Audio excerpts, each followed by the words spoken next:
بسم اللہ الرحمن الرحیم والاضافة اللفظية علامتها ان يكون المضاف صفة مضافة الى معمولها مثل ضارب زید وحسن الوجه۔ اضافت بتقدیر حرف الجر کی دو قسمیں آپ لوگوں نے پڑھ لی تھی، اضافت لفظیہ اور اضافت معنویہ۔ معنویہ کی وضاحت، اس کی تعریف، اس کے شرائط اور اس کے فوائد آپ لوگوں نے پڑھ لیے۔ آگے مصنف رحمۃ اللہ علیہ نے اضافت لفظیہ کی تعریف بیان فرمائی ہے۔ اضافت لفظیہ کی تعریف کیا ہے؟ تو اضافت لفظیہ سے مراد وہ اضافت ہے جس میں مضاف ایسا صیغہ صفت ہو جو اپنے معمول کی طرف مضاف ہو۔ بالکل آسان ہے، یہ تعریف پہلے سے بھی آپ لوگوں کو سمجھ آ چکی ہے اضافت معنویہ سے۔ تو اضافت لفظیہ کیا ہو گیا؟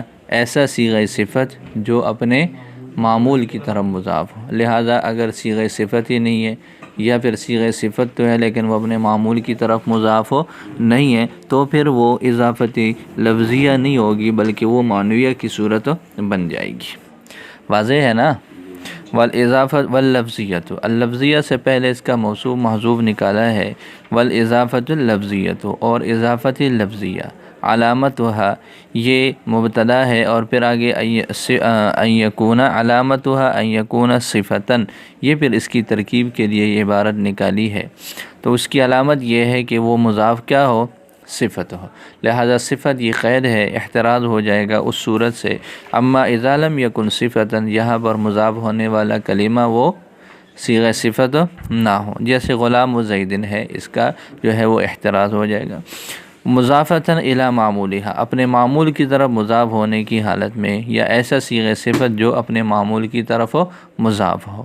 یہ معمول مضافتاً الی معمولها سے احتراز ہو جائے گا ان صیغہ صفت سے، اما اذا کانت مضافتاً، ان صورتوں سے جب وہ مضاف ہو، الی غیر معمولها، اس کے معمول کے علاوہ کی طرف، جیسے مسارع البلد ہے، مسارع البلد اور کریم العصر، یہ پہلے بھی مثالیں آ چکی ہیں، اس کا ترجمہ بھی آ گیا ہے کہ پہلوان آدمی جو بھی چاڑنے والا ہوتا ہے، نیچے گرانے والا ہوتا ہے، تو ظاہر ہے وہ پہلوان شہر کو تو نیچے نہیں گراتا لیکن شہر میں رہ کر وہ دوسرے لوگوں کو جو ہے وہ ان پر غالب آتا ہے۔ تو لہٰذا جو البلد ہے یہ تو نہ مسارع کے لیے فاعل ہے نہ ہی مفعول بھی ہے۔ اسی طرح کریم العصر، زمانے کا جو ہے وہ کریم آدمی، عزت والا آدمی اور اکرام کرنے والا آدمی۔ تو لہذا یہاں پر دیکھیں کہ یہ العصر اس کریم کے لیے نہ فاعل نہ مفعول بھی بلکہ یہ تو مفعول فی بن رہا ہے۔ العصر کے اندر اس کی کرامت کا جو ہے وہ ظہور ہو رہا ہے، تو لہذا یہ نہ اس کا فاعل ہے نہ اس کا مفعول ہے، اور یہ دونوں صیغہ صفت ہیں۔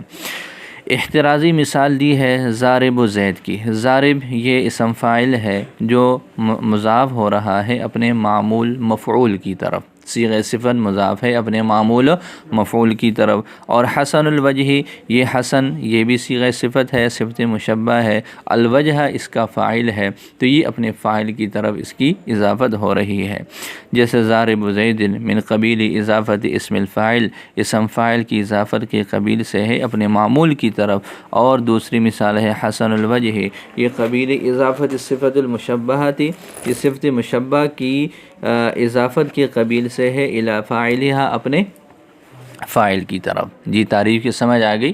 تو اضافت لفظیہ کس کو بولتے ہیں؟ وہ اضافت جس میں مضاف ایسا صیغہ صفت ہو جو اپنے معمول کی طرف مضاف ہو۔ معمول سے کیا مراد ہے؟ یا اس کا فاعل ہوگا یا پھر اس کے لیے مفعول بھی ہوگا۔ ولا تفید الا تخفیفا فی اللفظ سے مصنف رحمۃ اللہ علیہ نے اضافت لفظیہ کا فائدہ بیان فرمایا ہے، اور وہ فائدہ یہ ہے کہ اضافت لفظیہ یہ صرف لفظی تخفیف کا فائدہ دیتا ہے، اس سے تعریف یا تخصیص حاصل نہیں ہوتی۔ تعریف یہ اور تخصیص یہ آپ لوگ اضافتی معنویہ میں پڑھ چکے ہو کہ یہ اس سے فائدے حاصل ہوتے ہیں اور کب حاصل ہوتے ہیں، یہ وضاحت بھی پڑھ لی ہے۔ تو اضافت لفظیہ سے نہ تعریف کا فائدہ حاصل ہوتا ہے، یعنی اس میں مضاف الیہ بالفرض معرفہ بھی ہو پھر بھی وہ مضاف کے اندر نہ تو تعریف کا فائدہ حاصل ہوتا ہے اور نہ ہی تخصیص کا صرف اور صرف کیا ہوتا ہے؟ لفظی تخفیف حاصل ہوتی ہے۔ اب وہ لفظی تخفیف کیسے حاصل ہوتی ہے آگے اس کی بھی وضاحت آ رہی ہے۔ تو فرماتے ہیں کہ ولا تفیدو، تفیدو کے اندر زیہ ضمیر کا مرجع جو ہے وہ اضافت لفظیہ ہے، تو ولا تفید الاضافت اللفظیۃ فائدۃ، اور یہ اضافت لفظیہ کوئی فائدہ نہیں دیتا الا تخفیفاً، مگر کیسے؟ صرف اور صرف تخفیف کا ہی فائدہ دیتا ہے۔ لا تعریفاً ولا تخصیصاً، الا تخفیفاً میں قید احترازی ہے، اتفاقی نہیں ہے، اس کو واضح کرنے کے لیے آگے ذکر کر لیا لا تعریفاً ولا تخصیصاً، کہ جی صرف اور صرف تخفیف کا ہی فائدہ دیتا ہے، نہ تو یہ تعریف کا دیتا ہے نہ ہی لکونہا فی تقدیر الانفصال، اس کا انفصال کی تقدیر میں ہونے کی وجہ سے، یہاں سے وہ وجہ بیان فرمائی ہے جس کی وجہ سے یہ صرف لفظی تخفیف کا فائدہ دیتا ہے، تعریف اور تخصیص کا نہیں دیتا۔ فرماتے ہیں کہ جی یہ انفصال کی تقدیر میں ہے۔ انفصال کی تقدیر کا کیا مطلب ہے؟ جب ہم کہتے ہیں کتاب زیدن، جب ہم کہتے ہیں کتاب زیدن، تو یہ کتاب اور زید جب آپس میں ملتے ہیں تو یہ کلمہ واحدہ بن جاتا ہے۔ ایسا ہی ہے، کلمہ واحدہ بن گیا جو معنوی اعتبار سے بھی ایک ہے۔ کتاب زید سے مراد ایک کتاب ہے نا، ہاں وہ ایک ہی ذات ہے، ایک ہی معنی ہے، تو کتاب زیدن جب یہ مضاف اور مضاف الیہ آپس میں ملتے ہیں تو اس میں اتحاد ہو جاتا ہے، معنوی اعتبار سے بھی اور لفظی اعتبار سے بھی۔ لیکن یہ جو اضافت معنویہ ہوتا ہے، اضافت لفظیہ، جیسے اس کی مثال آپ لوگوں نے پڑھی ہے ضارب زیدن کی، یہ اصل میں عامل اور معمول ہوتے ہیں۔ یہ جو اضافت لفظیہ ہوتی ہے یہ اصل میں آپس میں مضاف اور مضاف الیہ کیا ہوتا ہے؟ جو مضاف ہوتا ہے وہ عامل ہوتا ہے، جو مضاف الیہ ہوتا ہے وہ اس کا معمول ہوتا ہے، اور عامل اور معمول یہ دو الگ الگ چیزیں ہیں، ان میں اتحاد نہیں ہے۔ ایسے ہی ہے نا، ہاں فاعل الگ ہے، فعل الگ ہے، عامل الگ ہے، معمول الگ ہے، معنوی اعتبار سے بھی دونوں الگ الگ ہیں، لفظی اعتبار سے بھی دونوں الگ الگ ہے۔ تو لہٰذا یہاں پر صورتحال ایسی ہے کہ اضافت لفظیہ میں مضاف اور مضاف الیہ یہ حقیقت میں دو الگ الگ چیزیں ہیں، دونوں میں ذاتی اور معنوی اور لفظی اتحاد نہیں ہے۔ لہٰذا ان الگ الگ ہونے کے باوجود، ان کے الگ الگ ہونے کے باوجود پھر ان کو ایک شکل میں جوڑ لیتے ہیں، تو حقیقت کے اعتبار سے یہ کیا ہے؟ الگ الگ ہے۔ لہٰذا جب الگ الگ ہوئے تو مطلب یہ دونوں مل کر ایک دوسرے کو جو ہے وہ تعریف کا فائدہ دے یا تخصیص کا فائدہ دے، ایسی کوئی صورت ان میں نہیں ہوتی۔ ہاں چونکہ لفظی طور پر ان کو جوڑ لیا جاتا ہے، اس جو ہے وہ مغایرت کے باوجود، اس انفصال کے باوجود، تو صرف اتنا ہو جاتا ہے کہ لفظی طور پر تھوڑی سی تخفیف ان کی وجہ سے حاصل ہو جاتی ہے، باقی تعریف اور تخصیص کا فائدہ جو ہے وہ نہیں ہو سکتا۔ تو فرماتے ہیں لکونہا فی تقدیر الانفصالی، ان کا انفصال کی تقدیر میں ہونے کی وجہ سے، فی اللفظی تخفیفاً، فی اللفظی مگر صرف لفظی تخفیف، ہاں لفظی تخفیف ہو، لا فی المعنی کوئی معنوی تخفیف بھی حاصل نہیں ہوتی، صرف اور صرف کیا ہوگی لفظی تخفیف۔ معنوی تخفیف کی کیا صورت ہے کہ جی لفظ گر گئے تو لفظ کی وجہ سے کچھ معنی میں بھی کمی آ گئی، ظاہر ہے لفظ کی دلالت معنی پر ہے، جب لفظ کی کمی آئے گی تو الفاظ کی بھی کیا ہوگی؟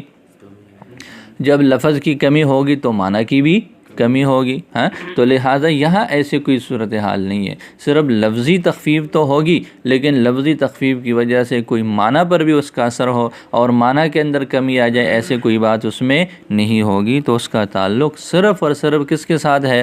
لفظ کے ساتھ ہے۔ فرماتے ہیں لا فی المعنی، معنی میں کوئی تخفیف نہیں حاصل ہوگی، اس کی صورت کیا ہے؟ بأن یسقط بعض المعانی عن ملاحظۃ العقل، اس طور پر کہ عقل کے ملاحظہ سے، ملاحظہ عقل سے کچھ معانی کا سقوط ہو جائے، بأن یسقط اس طور پر کہ ساقط ہو جائے، بعض المعانی کچھ معنی، عن ملاحظۃ العقل عقل کے ملاحظہ سے، بإزاء ما یسقط من اللفظ اس لفظ کے مقابلے میں جو گرے ہیں، لفظ گرے ہیں تو معنی بھی گرنا چاہیے، لیکن یہاں ایسی بات نہیں ہے، لفظی تخفیف تو ہوگی لیکن اس کے مقابلے میں اتنی مقدار میں معنی کی کمی ہو جائے، اس طرح کی کوئی صورت نہیں ہے۔ بل المعنی علی ما کان علیہ قبل الاضافۃ، بلکہ معنی وہی ہوگا جس حالت پر وہ اضافت سے پہلے تھا۔ بل المعنی، بلکہ معنی علی ما کان علیہ، اسی حالت پر ہوگا جس پر وہ اضافت سے پہلے تھا۔ جی، تو اس کا حکم بھی آپ لوگوں نے پڑھ لیا کہ اضافتی لفظی کا حکم کیا ہے کہ اس سے تعریف کا بھی فائدہ حاصل نہیں ہوتا، تخصیص کا بھی فائدہ حاصل ہو، صرف لفظی جو ہے وہ تخفیف کا فائدہ حاصل ہوتا ہے۔ اب تخفیف لفظی کی کیا صورت ہے، کہاں کہاں پر ہے، کن کن صورتوں میں ہے، آگے شارح نے اس کی وضاحت فرمائی ہے۔ والتخفیف اللفظی اما فی لفظ المضاف، اس کا خلاصہ یہ ہے کہ تخفیف کا تعلق یا تو صرف مضاف سے ہوگا یا صرف مضاف الیہ سے ہوگا یا پھر دونوں سے ہوگا۔ جو لفظی تخفیف ہے اس کی کتنی صورتیں بن جائیں گی؟ 3 صورتیں بن جائیں گی۔ یا تو اس کا تعلق صرف کس کے ساتھ ہونا ہے؟ مضاف کے ساتھ، یا صرف مضاف الیہ کے ساتھ، یا پھر دونوں میں ہی وہ لفظی تخفیف ہوگی۔ اب اس کی صورت کیا ہے آگے ہر ایک کی وضاحت بیان فرما رہے ہیں۔ تو فرماتے ہیں کہ یہ جو تخفیفی لفظی ہے اما فی لفظ المضاف فقط، یا تو یہ صرف کہاں پر ہوں گے؟ مضاف میں ہوں گی۔ اب مضاف میں تخفیف کی کیا صورت ہے تو دیکھنا یہ ہے کہ جی وہ مفرد ہے یا تثنیہ ہے یا جمع ہے۔ اگر مفرد ہے تو اس صورت میں اس کی تنوین جو ہے وہ ختم ہو جائے گی، اگر تثنیہ یا جمع ہے تو اس سے ان کا جو نون ہے، نون تثنیہ اور جمع، اس کا اسقاط ہو جائے گا، یہ مضاف میں تخفیف ہو جائے گی۔ باقی تنوین کی پھر 2 صورتیں ہیں، تنوین حقیقی اور تنوین حکمی، اس کی بھی وضاحت آ جاتی ہے۔ اما فی لفظ المضاف فقط، یہ تخفیفی لفظی یا تو صرف مضاف کے لفظوں میں ہے بحذف التنوین، تنوین کے حذف کے ساتھ، حقیقتاً، حقیقی طور پر کہ وہاں تنوین لفظوں میں موجود ہے اور پھر وہ تنوین جو ہے وہ ختم ہو گئی۔ جیسے ضارب زیدن، اصل میں کیا تھا؟ ضاربن زیدن، ضاربن زیدن تھا اصل میں، تو لہٰذا ضاربن کی تنوین اس کی وجہ سے ختم ہو گئی۔ او حکمن، حکمن کا مطلب یہ ہے کہ جی ایک کلمہ ہوتا ہے غیر منصرف، غیر منصرف کا حکم آپ لوگوں نے پڑھ لیا کہ کیا ہے؟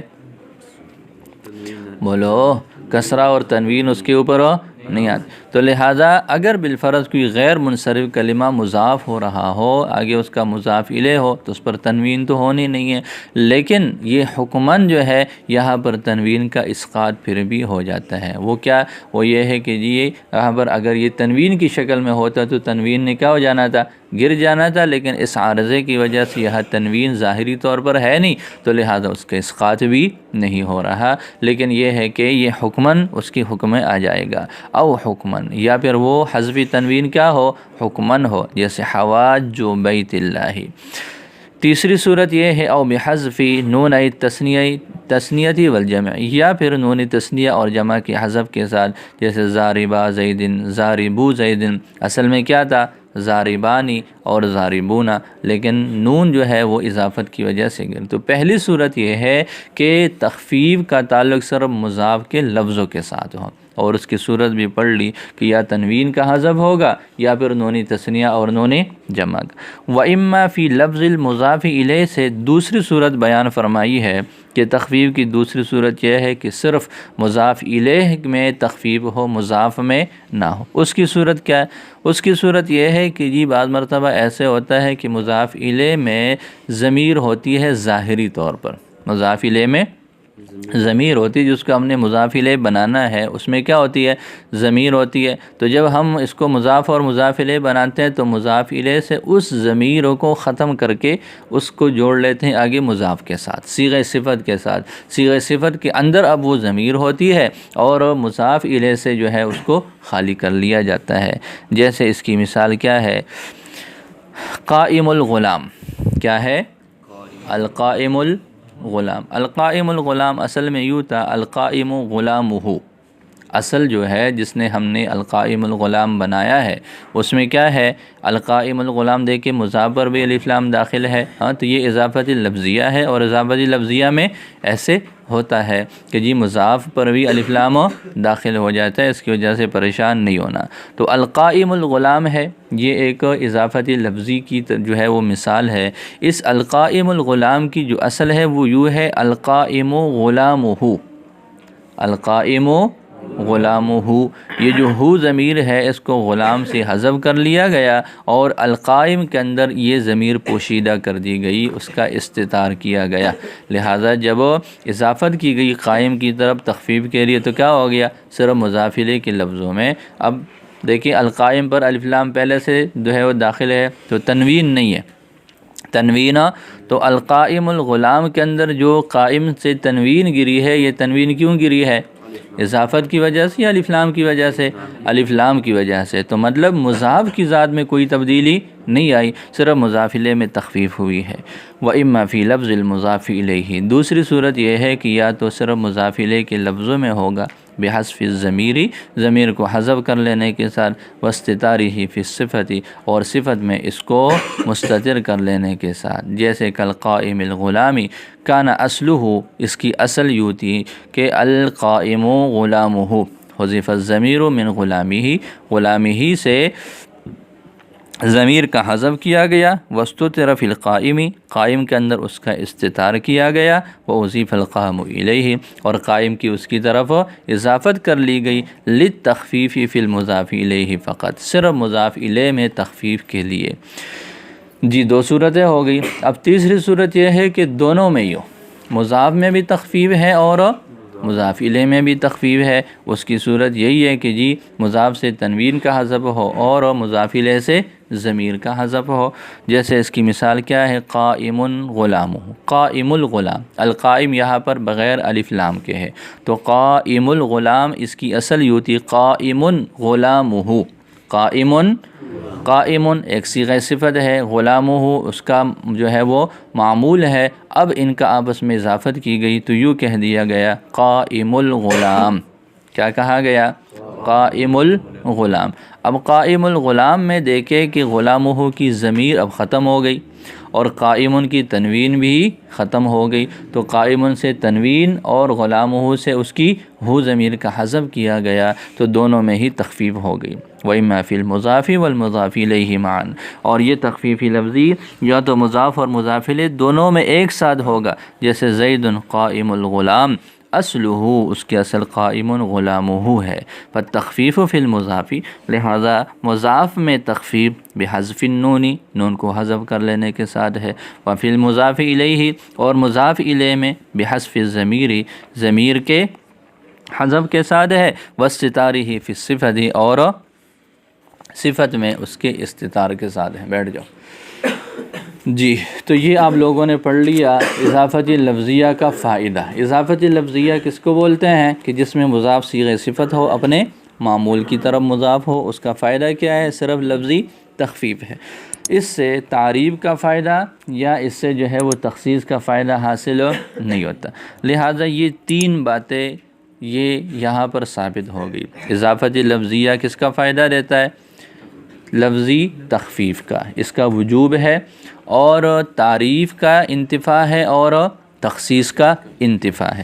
ان تین چیزوں کو سامنے رکھ کر، ان تین چیزوں کو جب سامنے رکھا تو بطور نتیجہ کے، بطور تفریع کے آگے ماتن نے دو مثالیں دی ہیں، ایک جائز ہے اور ایک کیا ہے، ناجائز۔ پہلی مثال دیکھ لیں، مررت برجل حسن الوجہ، رجل موصوف ہے اور حسن الوجہ اس کی صفت ہے۔ اب دیکھیں حسن الوجہ یہ صیغہ صفت ہے اور اپنے فاعل کی طرف، اپنے معمول کی طرف مضاف ہے، تو رجل یہ موصوف ہوا اور حسن الوجہ اس کے لیے کیا ہے۔ اب دیکھنا یہ ہے کہ یہ ترکیب جائز ہے کہ نہیں، تو حسن یہ مضاف ہو رہا ہے معرف باللام کی طرف، حسن مضاف ہو رہا ہے معرف باللام کی طرف، تو یہ ترکیب جائز ہونی چاہیے کہ ناجائز ہونی چاہیے، بولو جائز ہونی چاہیے۔ کیوں؟ یہاں پر یہ ہے کہ یہ اضافت لفظیہ ہے، اضافت لفظیہ سے مضاف و معرفہ یا مخصصہ نہیں بنتا، بلکہ وہ نکرہ کا نکرہ ہی ہوتا ہے، اس وجہ سے رجل بھی نکرہ اور حسن الوجہ یہ بھی نکرہ، تو موصوف اور صفت میں مطابقت برقرار ہے، اور یہ ترکیب کیا ہے، جائز ہے۔ دوسری مثال ہے مررت بزید حسن الوجہ، مررت بزید، اس میں زید معرفہ ہے کہ نکرہ، معرفہ، اس کی صفت ہے حسن الوجہ کے ساتھ، اور حسن الوجہ کیا ہے، یہ نکرہ ہے، اضافت لفظیہ ہے، اس سے صرف تخفیف کا فائدہ ہوتا ہے، تعریف کا فائدہ نہیں ہے، تو یہ ترکیب کیسے ہونی چاہیے، یہ ناجائز ہونی چاہیے۔ کیوں ناجائز ہونی چاہیے؟ موصوف اور صفت میں جو ہے وہ معرفہ اور نکرہ ہونے میں مطابقت برقرار نہیں ہے، تو یہ اس طرح کی صورتحال جو ہے وہ ہو گئی۔ وَمِن ثم، اور اس وجہ سے، کس وجہ سے؟ ماقبل میں جو 3 باتیں ثابت ہوئی ہیں ان 3 وجوہات کی وجہ سے، تو ثم یہ اس کا مشار الیہ، اس سے اشارہ کیا جا رہا ہے ان 3 چیزوں کے مجموعہ کی طرف۔ وَمِن ثم، اور اس وجہ سے، کس وجہ سے؟ ای من جہت وجوب افادت الاضافۃ اللفظیۃ التخفیف وانتفاء کل واحد من التعریف والتخصیص، یعنی اس وجہ سے، اس جہت سے کہ اضافت لفظیہ کا تخفیف کے فائدہ دینے کے واجب ہونے اور تعریف اور تخصیص میں ہر ایک کے منتفی ہونے کی وجہ سے۔ سمجھ آ رہی ہے؟ اضافت لفظیہ کا لفظی تخفیف کا فائدہ دینے کے واجب ہونے اور تعریف اور تخصیص میں سے ہر ایک کے منتفی ہونے کی وجہ سے جاز مررت برجل حسن الوجہ، جائز ہے مررت برجل حسن الوجہ کی ترکیب یہ جو الفاظ ہیں اس کے مطالب اور اس کے اغراض وہی ہیں جو آپ 2 سماعیوں میں پڑھ چکے ہو۔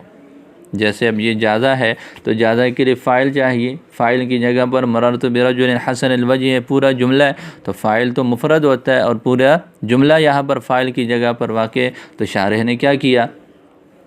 بولو، ترکیب کا لفظ نکالا۔ تو اغراض وہی ہے ہاں جو آپ پہلی سماعی میں وضاحت کے ساتھ پڑھ چکے ہو، دوسری سماعی میں وضاحت کے ساتھ پڑھ چکے ہو۔ اب کما مرہ، جیسے اس کی ماں مری ہوئی ہے تو ویسے ہی ہے، جیسے اس کی ماں مر چکی ہے تو وہ ویسے ہی اپنی حالت پر برقرار ہے، اس میں کوئی تبدیلی نہیں آئی۔ اب اس مرحلے پر وہی کام کریں گے ہیں تو ظاہر ہے ہمارا پھر نصاب جو ہے وہ اگلے سال جا کر کہیں ان دنوں پورا ہو سکے گا، اس امتحان کے لیے پورا نہیں ہو سکے۔ اس وجہ سے جو آپ پڑھ چکے ہیں وہ ساری چیزیں وہ آپ لوگوں نے نکالنی ہیں۔ اگر بالفرض امتحان میں کوئی سوال اس مقام سے آ جائے اور آپ سے اغراض پوچھے تو نکالنے وہی ہیں سارے، کہاں پر کون سا لفظ نکالا ہے وہ ساری کی ساری وضاحتیں وہی ہیں جو آپ کو لوگوں کو جو ہے وہ پختہ ہو چکی ہیں پہلے۔ تو فرماتے ہیں کہ جازہ ترکیب جائز ہے مررت برجل حسن الوجہ کی ترکیب باضافت الصفت الی معمولها، صفت کی اضافت کے ساتھ اپنے معمول کے ساتھ اور اس کو نکرہ کے لیے صفت بنانے کے ساتھ۔ تو فمن جہت، پس اس جہت سے انہا لم تفد تعریفا، کہ اس نے تعریف کا فائدہ نہیں دیا، جاز حاضر ترکیب ہو، تو یہ ترکیب کیا ہے؟ یہ انطباق ہو گیا کہ جی یہ ترکیب کیوں جائز ہے، جبکہ یہاں تو اضافت معرفہ کی طرف ہے، تو جواب دیا کہ جی کیا ہے؟ اضافت لفظیہ ہے، اس سے صرف وہ تعریف اور تخصیص کا فائدہ حاصل نہیں ہوتا۔ وامتنع، یہاں پھر وہی ممتنع ہو گیا مررت بزید حسن الوجہ کی ترکیب، مررت بزید حسن الوجہ کی ترکیب ممتنع ہوگی۔ کیوں ممتنع ہو گئی وہ بھی آپ لوگوں کے سامنے بات آ گئی۔ لہٰذا اب آگے کہہ رہے ہیں کہ اگر بالفرض یہ تعریف کا فائدہ نہیں دے رہا، اگر بالفرض یہ تعریف کا فائدہ دیتا تو پھر کیا ہونا تھا؟ پہلی صورت ناجائز ہونی تھی اور دوسری صورت جائز ہونی چاہیے تھی، مطلب اس نے تعریف کا فائدہ نہیں دیا۔ فلو افادت تعریفاً، اگر یہ ترکیب تعریف کا فائدہ دیتا، لم یجوز الاول، تو پہلی صورت جائز نہ ہوتی، للزوم کون المعرفۃ صفۃ للنکرۃ، معرفہ کی صفت کا ہونا نکرہ کے لیے، کہ وہاں پر رجل الموصوف ہے اور حسن الوجہ اس کی کیا ہے؟ صفت ہے۔ اگر اس سے معرفہ بننا ہوتا تو وہاں پر یہ ترکیب جائز نہ ہوتی، اس لیے کہ رجل نکرہ ہے اور حسن الوجہ پھر کیا ہوتا؟ یہ معرفہ ہوتا۔ ولا جاز الثانی، اور یہ جو دوسری مثال ہے یہ مثال جائز ہو جاتی، لکون المعرفۃ اذن، اس وقت معرفہ کے لیے صفت ہونا۔ بات سمجھ آ گئی؟ بولیں۔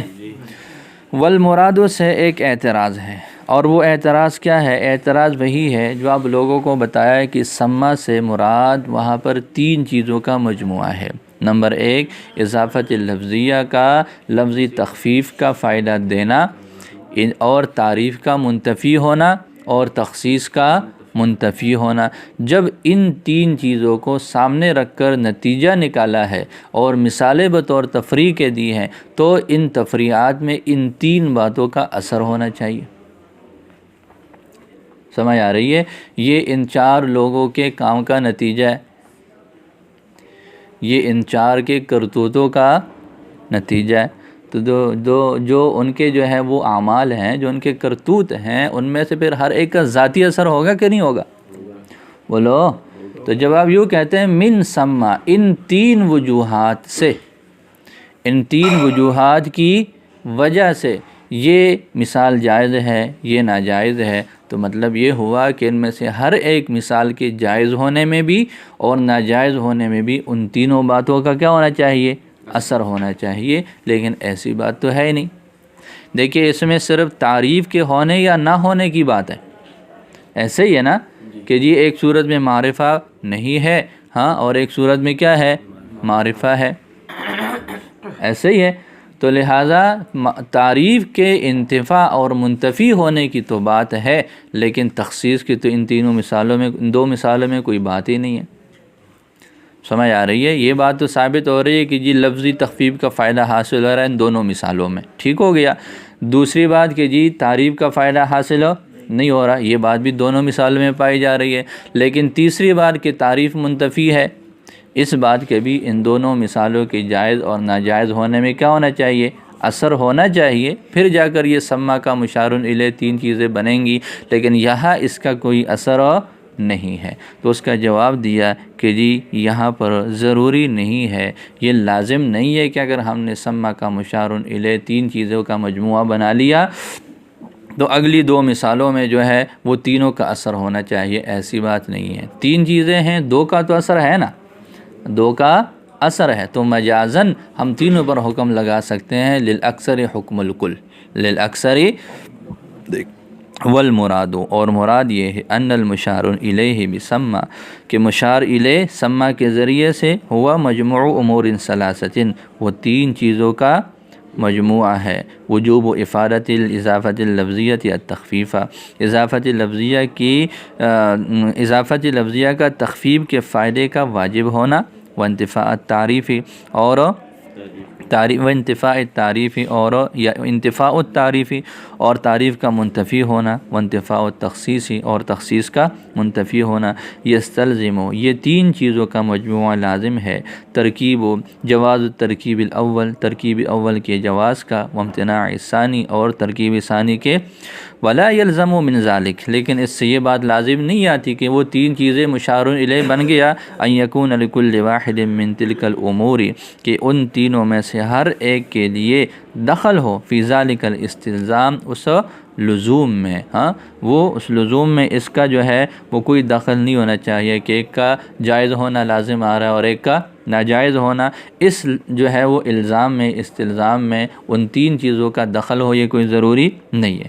بل یجوز ان یکون باعتبار بعضھا، بلکہ یہ بھی جائز ہے کہ یہ بعض کے اعتبار سے ہو، یہ کیا ہو؟ بعض کے تین ہیں تو تین میں سے دو کا اثر ہے اور ایک کا اثر نہیں ہے۔ فلا یرید، لہذا یہ اعتراض اب وارد نہیں ہوتا، انہ لا دخل فی ذلک الاستلزام، کہ یہ جو استلزام ہے، استلزام سے کیا مراد ہے؟ ایک مثال کا جائز اور ایک کا ناجائز ہونا، اس استلزام میں کوئی دخل اندازی نہیں ہے لانتفاع تخصیصی، کس کے لیے؟ تخصیص کے منتفی ہونے کے لیے۔ وہ دو مثالیں ہیں، دونوں مثالوں میں دو باتیں صرف پائی جا رہی ہیں، ایک اضافت لفظیہ، یہ تخفیف کا فائدہ دیتا ہے، اور تعریف جو ہے یہ اس کا انتفاع ہے، یہ دو باتیں تو پائی جا رہی ہیں۔ تخصیص والی تیسری جو بات ہے وہ نہیں پائی جا رہی، تو کوئی بات نہیں، نہ پائی جائے، اس کے لیے تو کوئی ضروری نہیں ہے کہ تینوں باتوں کا اس میں کیا ہو؟ اثر ہو، دو کافی ہے، اور پھر دو پر کل کا حکم لگا لیا، للاکثر حکم الکل۔